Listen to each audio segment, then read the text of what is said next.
వృశ్చిక రాశి వారు ఈ వారం తాము చేపట్టేటటువంటి పనుల్లో ప్రతిబంధకాలు ఎదురు కాకుండా అన్ని రకాల జాగ్రత్తలు తీసుకుంటూ ఉండాలి.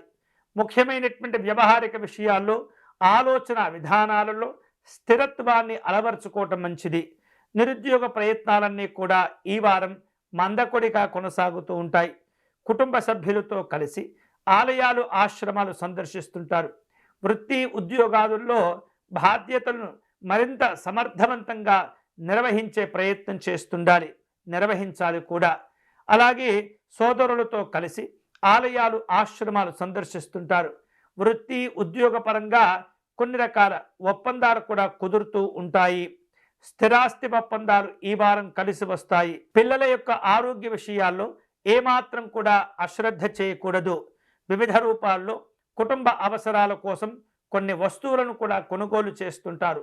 సౌకర్యాలను మరింత మెరుగుపరుచుకుంటూ ఉంటారు. వ్యాపార కార్యక్రమాలు ఆశించినంత విశేషంగా ఉండే అవకాశాలు కనిపిస్తున్నాయి. అప్పుడప్పుడు చిన్న చిన్న సమస్యలు ఉన్నప్పటికీ తెలివిగా వ్యవహరించి వాటిని అధిగమిస్తారు. చిన్న చిన్న వ్యాపారాలు నిర్వహించుకునే వారికి ఈ వారం అనుకూలంగా ఉంటుంది. వారం ప్రారంభంలో దూర ప్రాంతాల నుండి వచ్చిన స్నేహితులను బంధువులను కలుసుకుంటారు.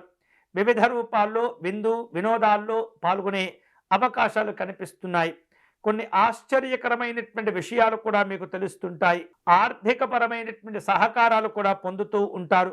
స్నేహితులను బంధువులను కలుసుకుంటారు. ఈ వారం ఈ వృశ్చిక రాశి వారు శుభకరమైనటువంటి ఫలితాలు పొందేందుకై సుబ్రహ్మణ్య స్వామి వారిని పూజించడం మంచిది.